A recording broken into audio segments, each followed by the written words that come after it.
Episode number 88 of the Wholesome Fertility Podcast. Welcome to the Wholesome Fertility Podcast. I'm Michelle, a fertility acupuncturist here to provide you with resources on how to create a wholesome approach to your fertility journey.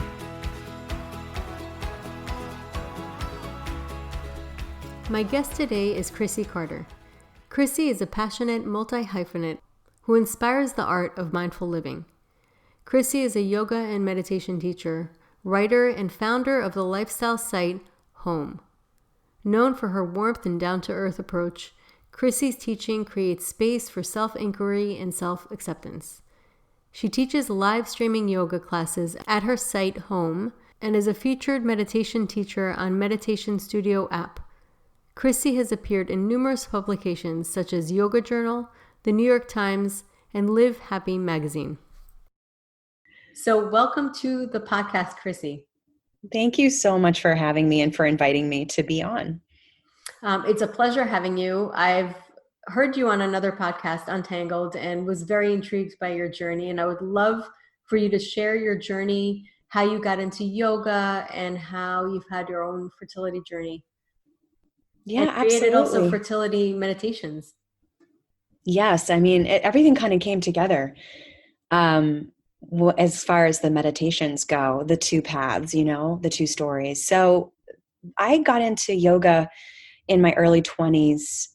I actually got into yoga in college. I was a dancer, and one of our professors used yoga as part of our warm-up before rehearsal. That's and I lovely. was super intrigued by it. I thought it was really weird and I didn't quite jive with it, but something was calling me to come back to the practice, and I wasn't really sure what it was. And it wasn't until years later that I was able to articulate why yoga landed in such a strong way for me.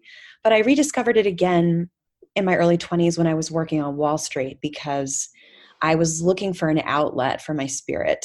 And I kind of wandered into the basement of a YMCA and fell into yoga again. And I had a very similar reaction, like, wow, this is so strange. But I think what I was experiencing was a very clear alignment with something that I had really yet to experience. And it spoke to me on a very deep level. And I was practicing religiously until I came to a crossroad where I realized that Wall Street wasn't the path for me. It wasn't my dharma, and teaching was. Who knew? And so Right. I ended up taking a leap of faith and becoming a full-time teacher. And that was many years ago. And so I really am passionate about sharing this practice with others, because I feel like it is a mechanism for change that brings us closer to who we really are. That's what it has done for me and continues to do for me. And so to be able to create a space for that to happen for others is such a gift, and it's such an honor. And meditation is part of that for me. So when I went through my own personal experience with infertility, coming out on the other side of that, I wanted to be able to offer a tool that I would have liked to have had while I was going through that very dark time. And so the meditations were an offering. I wanted to just give people a sense of support that I don't know really exists out there for some of the more challenging aspects on the road to becoming a parent. So that was my hope in creating those meditations. And people can access that on an app, right? Yes, it's on Meditation Studio app, and there's a whole collection of meditations that help to kind of grapple with some of the more challenging emotions that arise as you face all of the many different colors and shapes that adventure or that path can present for you. So, I think for anyone who is trying to get pregnant or trying to create a family, it's sometimes not an easy, clear-cut path. There are obstacles that arise. Some are small and surmountable. Some feel infinite and impossible and overwhelming. And I couldn't find a resource that spoke to me, that offered a lifeline of support in a Mm-hmm. very difficult time. So I hoped to use my own experience and my own experience as a teacher to try and create something for people that would really meet them where they are. Right. So it's pretty cool how you describe your relationship with yoga and how it almost sounds to me like when you meet your partner, the first time you're like, this is kind of weird, and you have that Yes. love and it's like this opening of who you truly are. And really that's what it comes down to, is that we're way more powerful than we realize. Yes, absolutely. And how did you cope? When you were going through the fertility journey, what was it? What was your source of strength at the time? Um, well, my partner and my family were obviously a huge source of strength, but I think for me, the strength showed up in every single time I got back up. Mm, I feel like yeah. my journey knocked me down several times. I had multiple miscarriages, and just above and beyond kind of like the monthly cycle roller coaster of like Hmm. wanting to get pregnant, and then going, taking all the right steps and doing all the right things, and then dealing with the loss or the grief of a dream unrealized. Hmm. So beyond that, also the miscarriages obviously were sort of life-changing events that brought me to my knees. And so the strength in my journey came from the simple fact that I just got out of bed every day and Mm, got up off the ground every day, yeah. and continued to put one foot in front of the other. And I also found that there was a huge turning point for me when I finally threw my hands up in the air and said, um, let go or let God. I couldn't Mm, manage the situation on my own anymore. And yeah. I don't know, I think this is the experience for a lot of people trying to have a family, that you feel like you are solely responsible for every action, and that every action must lead you in the right direction. And yet, at the precipice of every step, you're like, is this the right step? Is this Right. the right thing? Am I moving in the right direction at the right time, at the right speed? And that at a certain point can become so overwhelming. So I think for me, a deep reservoir of strength Mm, was more accessible to me when I finally, and of course, the journey will wear you down to the point where you just are forced to say, I surrender. I yeah. surrender. I cannot control this anymore. And it was in that moment that I think I accessed a much deeper strength. You bring up such an important point, is that a lot of people going through this, they go through this questioning of, am I doing the right thing? What do I need to do? And shouldering really everything on oneself. And I mean, what you're describing shows up in so many different ways, in so many different challenges of every single person's life. I mean, these are really, it's like the description of many books that have been written about going through a journey and finally realizing that you don't have to rely just on yourself. I think it's that realization that the universal consciousness is real, and then there's an intelligence, an expansiveness, that we don't have to just rely on ourselves, and it's not on us. Mm, yeah. We're a part of such a bigger, vaster consciousness and intelligence. And so that's a really good point that you bring up. And can you describe like the shift of how doing that or lifted some, and I'm not going to say all because I know it's a whole journey, but some of that pressure? Yeah. As you were talking, like so many different things came to mind. The first was, there were many, many times on the path before that kind of moment of surrender where I tried to bully myself into surrendering, especially with the wisdom that I had gleaned from a yoga practice and from my meditation practice and from the wellness world in which I am deeply embedded. Mm-hmm. I knew intellectually that surrender was going to be valuable for me, Right. but you can't will surrender. If it was that That's easy, we'd true. all just be like, let's surrender, Yeah. But like, someone who's been beat up by their infertility journey does not want to hear that they need to surrender, because that's Yeah, honestly I just know. one more thing that they have to do that they feel incapable of doing. And then it's Yeah, this deep level of shame. Why can't I let go? Why can't I move through this? right. So I think that that's just important to say, because I know that I felt a lot of pressure, both self-imposed, but also from the outside world, from very well-meaning people in my support system who so desperately wanted me to be able to move on, move forward. And I Mm-hmm. just wasn't ready, because I hadn't fully processed the grief of my miscarriages and the loss of this dream I had to become a parent. Right. And so the moment of surrender for me happened when I fully accepted that my journey to become a parent was not going to look the way I thought it was going to look. And Mm. it wasn't going to go down on my timeline in the way that I could conceive. And it wasn't even about matching up to some ideal or dream I had had. It was completely letting go Mm-hmm. of being able to orchestrate or control how this was going to unfold for me. And I actually made a decision. We made a decision that, like, if this is not going to happen, then we will adopt. Mm-hmm. And that will be that we will become a family some way, somehow. Right. Once I made that decision and I said, but you know what, there's one more rock we have to turn over, and that is IVF. That Mm-hmm. is fertility treatments. And so I begrudgingly followed that path. I didn't think it was going to work. I had experienced so much loss and disappointment that I was convinced that this was just the last thing I had to do before I was ready to accept my unique path to my baby. And Right. it was in that moment that I said, you know what, I can't be the project manager of this experience anymore. And I'm going to give this over to the experts. I'm going to give this over to a fertility specialist. And Mm-hmm.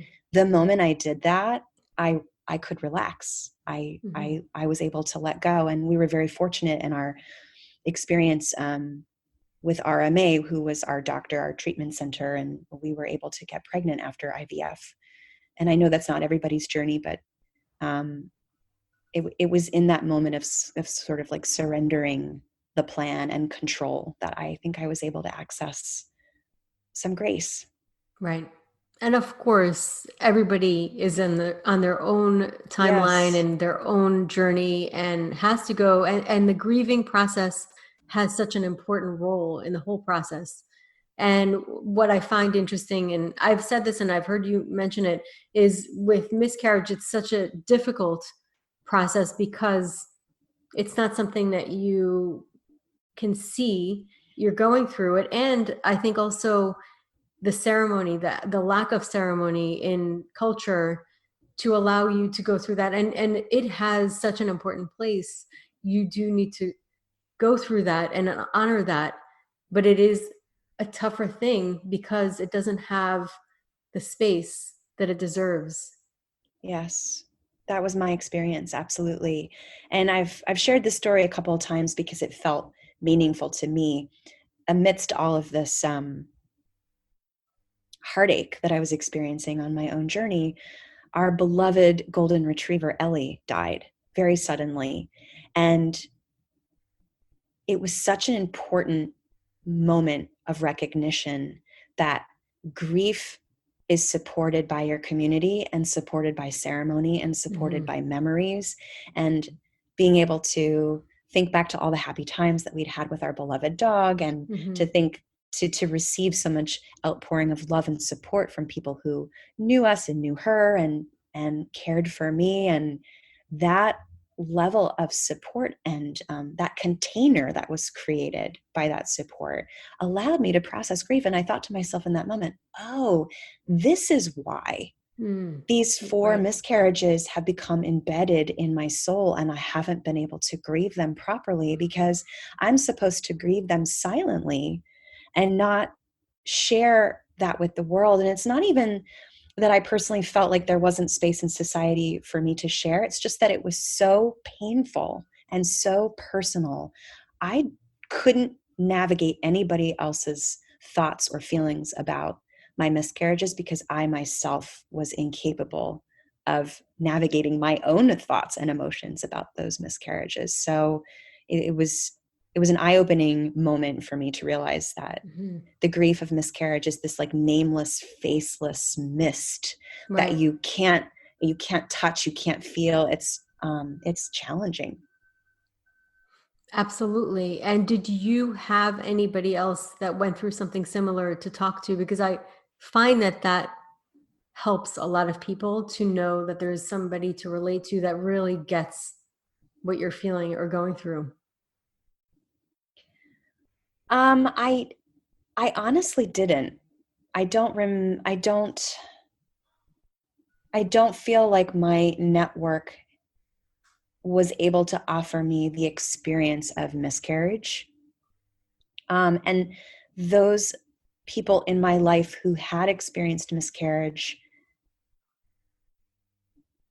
I don't know that I was able to really hear what they were saying. Maybe that's just because I wasn't ready to. Yeah. But I will say, it's a funny story. I remember hearing that Beyonce had a miscarriage, and I remember that she had done some sort of documentary. And I remember like desperately looking up this documentary and watching it, like with tears streaming down my face, because I was like, I just have to hear someone talk about surviving this. And maybe it's kind of like a silly example of where one can find support. But to your point, it's very, very helpful to be able to hear someone else's experience and for them to hold space for you. Because Mm-hmm. really that's what we need when we grieve, is just someone to be there and to hold space for you. And I think this actually kind of circles back to why the grief was so challenging for me, because I don't think that other people in my path were able to create that space necessarily, Mm-hmm. because they so desperately wanted me to feel better. And so they wanted Right. to fix my pain. And Mm-hmm. it sort of perpetuated my pain in a Right. weird Because you way. just wanted to be heard and to be allowed with no pressure to go through your own process. And I do want to say that that is it's such an important point. And it's also, it's an important thing to know that it's a process and it doesn't have a linear fixed way. It's messy. Any kind of grieving is so, the difficult thing really about grieving any loss is that there is no specific way. There are no rules. And sometimes in our mind we want answers and and there are no answers. Mm, It's mysterious and like you said, it's like this mist. And when I had mentioned before about that surrender, by no means is it about you have to surrender or anything like that. It's a process. You get to that point when you're ready. And I think to myself of just a fruit, you yank a fruit off of the tree and you can feel that resistance. It's not ready to fall. yeah, So that's beautiful metaphor. Yeah. you need to allow the process to unfold how it is meant to, and give that space and respect to the process. And it's interesting because it's like when it's ready, it just falls. You don't try Yeah. anything. And that seems to be what happened with you. Yeah. You were just speaking and I came up with this image in my mind of like the challenging part of grief also when it comes to the fertility process is like I had a miscarriage and then I was meant to grieve, but I was also trying to like pack my emotional bag, so to speak, so that I could prepare for the next trek up the mountain, like Right. trying to do all the things and get myself closer to realizing what I had prayed would be my dharma, to be a mother. But every time you put that backpack on, it's just heavier and heavier and heavier, because you're carrying with you also the loss Mm-hmm. into the next um, chapter. And so there's this, we were talking about the paradox of Right. hope and also grief or Mm. hopelessness, and Right. navigating that in a day-to-day way in order to be able to like move forward with an open heart. Yet Mm-hmm. your heart has been cracked open and is bleeding. I mean, in many ways, I guess that is its own unique journey to motherhood. But it Mm-hmm. was a very challenging balance. Absolutely. Any kind of grief, like I said, it's just is so complex, Mm, and there is no like instruction book. I mean, it's not something that you can, even another person who's going through grief is going to have their own specific, unique way of yeah, grieving and dealing with it. So it really is a process that sometimes you just almost accept that it makes no sense and just go through it and have really, I think the big thing that would help everybody is just self-compassion and yeah, allowance of going through it. absolutely. Yeah. And that space. And I was actually intrigued by your theme of the yoga retreat because I kind of feel like it's relevant to a lot of this. Um, your theme for the yoga retreat was emptiness, Hmm. and I thought that was kind of cool. It seemed it seemed very very deep, and Mm. yet it also allows this expansiveness. I kind of related to. I mean, this is going to air probably in the summer. Hopefully by then everything's going to be done with this quarantine. But Yeah, we'll with see, this, right? I feel like it was just really relevant. You know, you look outside in the streets, everything's empty, and then also just the fertility journey Mm. and kind of this ebb and flow, this unknown, really kind of walking into this unknown. So, can you talk about your inspiration for that? Yeah, I mean, my inspiration had a couple of different sources. One of which was rooted in my craft of being a teacher, my craft of teaching, and that is as a teacher to hold space for others.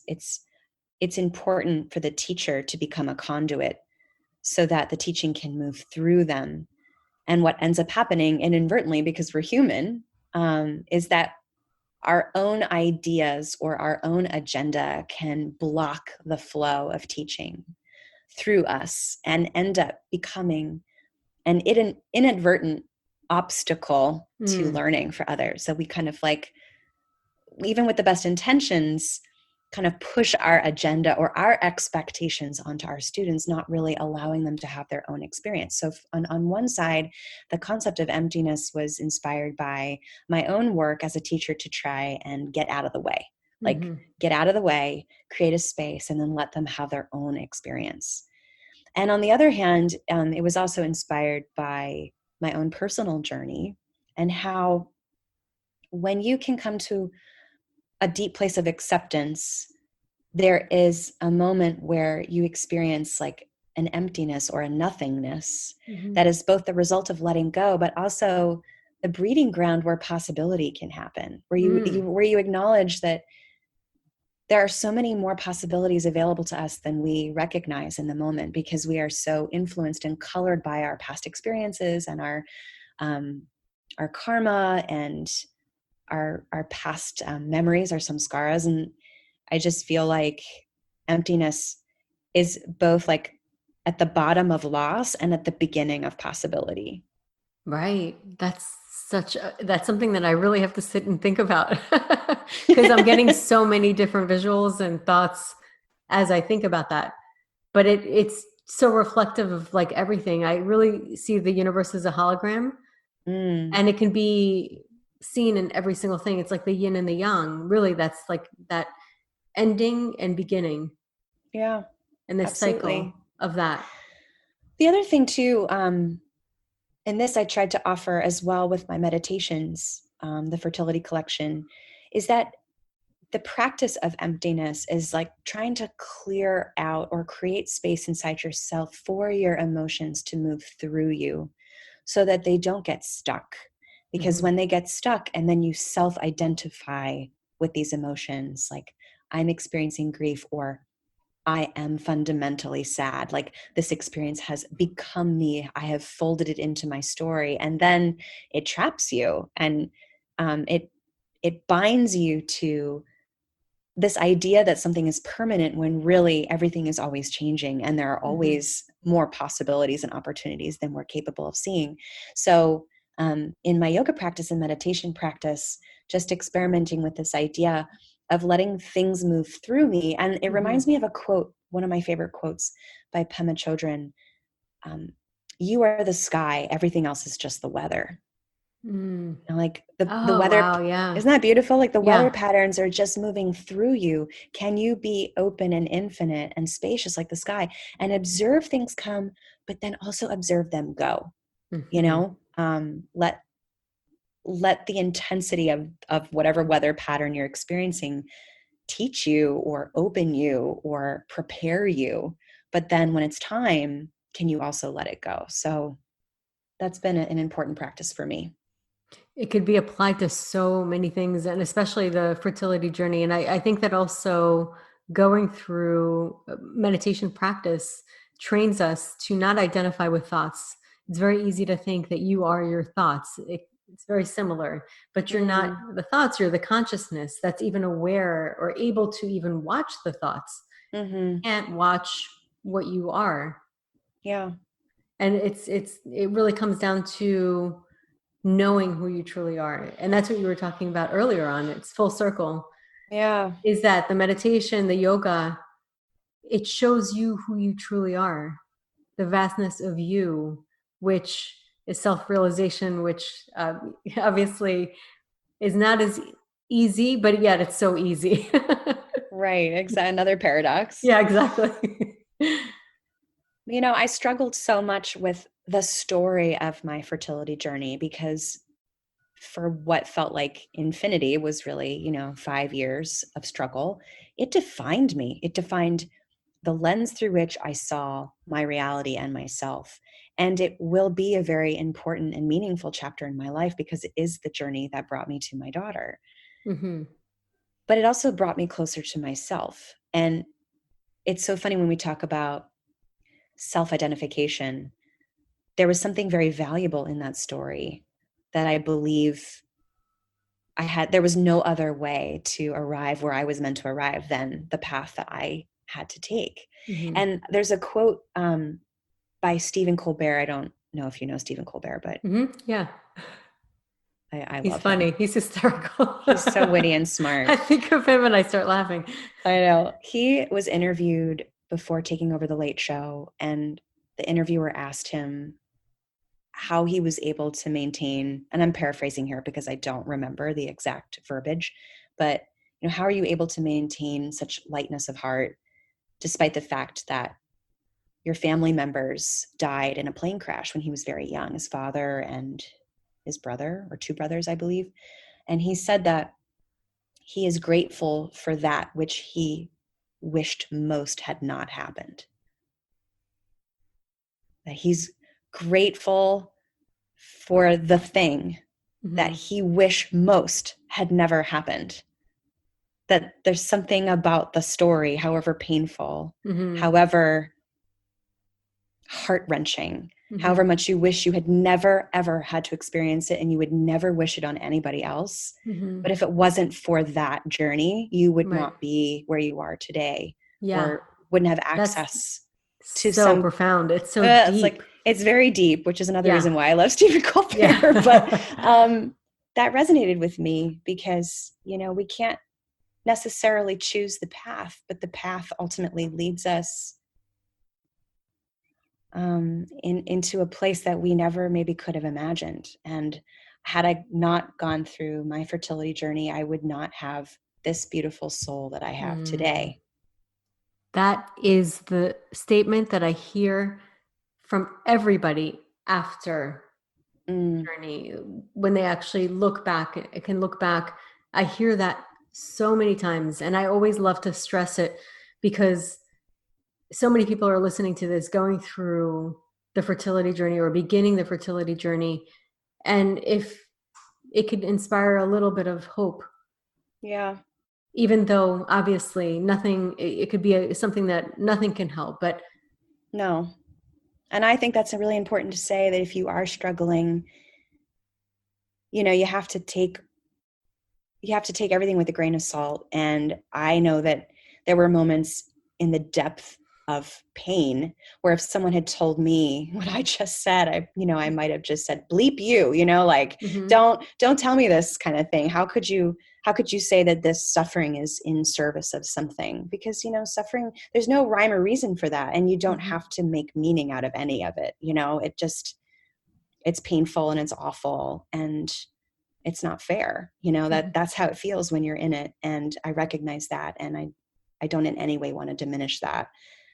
So that's, I think, where it's important to just practice, as you said, self-compassion, and to be able to do whatever it is that you need to do to make yourself feel okay. Absolutely. And that there's no right or wrong way to move through that. Yeah. There is no right or wrong way. And I just think to myself, when you saw Beyonce, it helps to know that somebody's walked your path. Yeah. There is something very healing about that, that I do believe is important for listeners and for somebody to hear. I totally agree. And those stories where I could find them were meaningful to me and kept me going. It's so important. And I really do believe that, because people going through it, it's such a loss. It's such an unknown. We were talking about everything that's happening right now, the pandemic, and how the biggest fears, it's so similar to what people go through on their fertility journey. And now the whole world is experiencing a taste of that, of this unknown. We were talking about all the different fears bundled into one. And one of them is the unknown. One of them is death and loss. I mean, these are the things that humanity, it's such an innate primal feeling and fear that we have, are those things bundled into one. And so now the world is experiencing this, but this is something that everybody going through the fertility journey experiences all the time. Yeah, absolutely.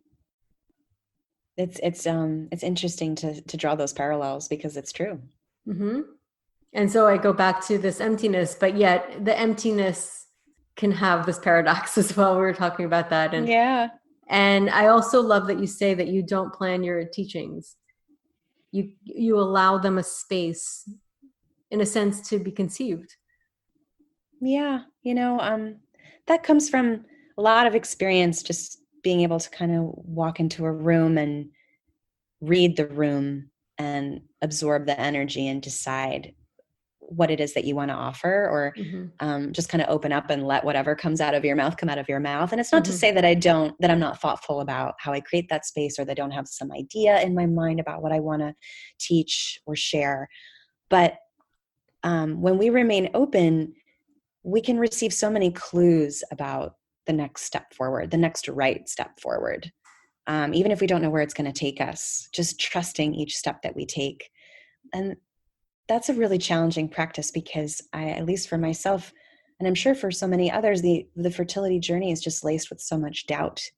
And there's such an attachment, a deeply heartfelt attachment to the goal, that it's very hard to create that perspective or that openness to just say, oh, let me just, show up and take one step at a time and just see where this takes me. No, you are like, you're it's a very, very different mentality. So, but I think there is some wisdom in there, So whatever support system you need to create for yourself, so that you can surrender into that container and be able to have the bandwidth to see as much as you can what your options are in any given moment, is a really valuable practice on the road to becoming a family.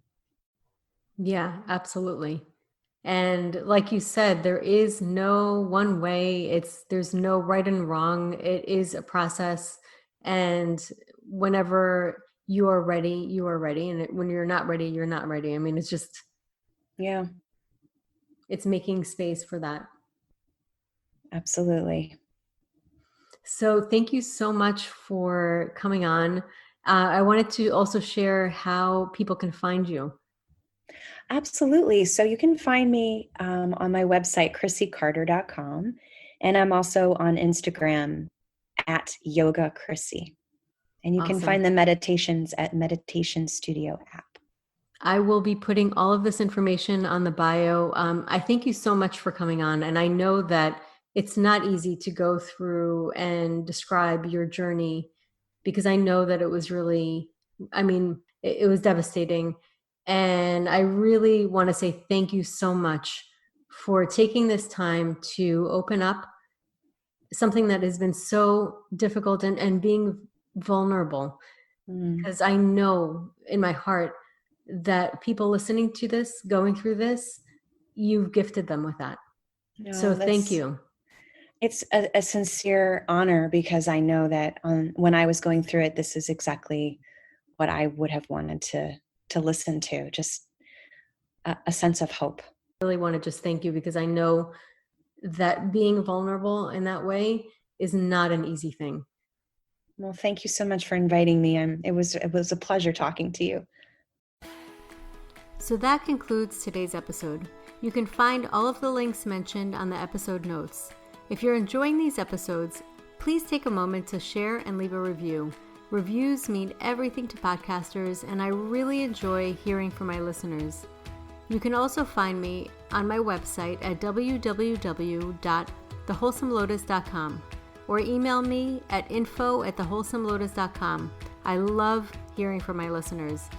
If you're interested and want updates as well as a free ebook on my top 10 fertility boosting habits, you can visit my fertility page on www.thewholesomelotus.com. I thank you so much for listening in and hope that you have a beautiful day.